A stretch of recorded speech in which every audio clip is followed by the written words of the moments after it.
కొద్దిగా బ్యాక్ వెళ్ళు, break, complete right తిప్పేసేయాలి. ఇప్పుడు full right, full right. Yes, వెళ్ళండి. ఇక్కడ రైట్ సైడ్ క్యాప్ స్టోన్ చూసుకోవాలి, బయటికి చూసుకో. ఆ స్టోన్ అనేది బ్యాక్ సైడ్ డోర్కు స్ట్రైట్గా ఉండాలి.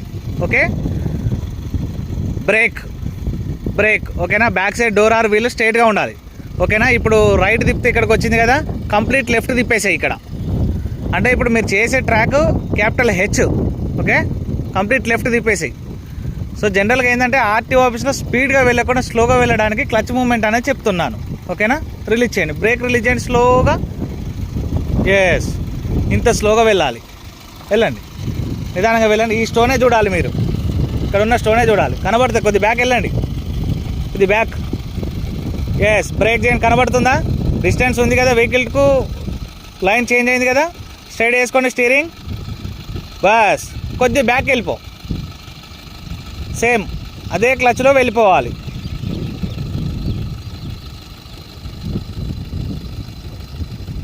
స్టాప్. ఫస్ట్ గేర్ వేసేసి సేమ్ యాజ్ ఇట్లా ఫ్రంట్కి వచ్చేసి.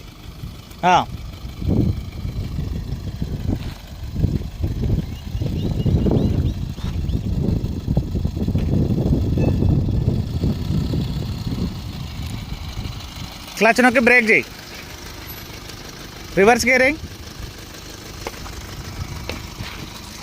Yes, complete left. ఇందాక రైట్కి వెళ్ళాం కదా, ఇప్పుడు లెఫ్ట్కి వెళ్ళాలి. తిప్పండి. Yes, same as it is. కొద్ది బ్యాక్ రాగానే డైరెక్ట్ బయటకు చూసుకో, అక్కడ రైట్ సైడ్ ఉన్న స్టోన్ అనేది కనబడుతుంది మీకు. వెళ్ళండి. ఎస్, అంతే. క్లచ్ పట్టుకో, కింద లెగ్ సపోర్ట్ ఉండాలి. ఓకేనా, డైరెక్ట్ బయటకు చూసుకో ఇప్పుడు. Yes, break. Okay, complete right తిప్పేసి. జనరల్గా మీరు ఫ్రంట్ డోర్కు పెట్టుకున్నారు ఇప్పుడు. ఓకేనా, ఏం కాదు, ఇప్పుడు గ్రౌండ్ ప్రాక్టీస్ కాబట్టి ఏం కాదు. జనరల్గా ఏంటంటే బ్యాక్ సైడ్ డోర్కు ఉండాలి. నెక్స్ట్ రౌండ్లో అట్లా మిస్టేక్ కాకుండా చూడండి. వెళ్ళండి, బ్రేక్ రిలీజ్ చేయండి. క్లచ్ అంతే పట్టుకొని బ్రేక్ రిలీజ్ చేసేసి వెళ్ళండి. స్లోగా వెళ్ళాలి.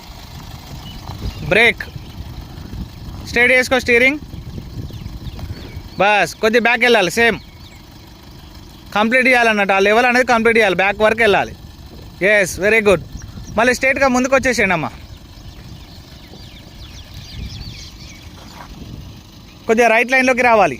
రైట్ లైన్లోకి దూరం వెళ్ళిపోయింది కదా ఇందాక. ఎస్, స్ట్రైట్ వేసుకోండి, రైట్ తిప్పండి. ఎస్, బ్రేక్, క్లచ్ నొక్కండి ఫుల్గా.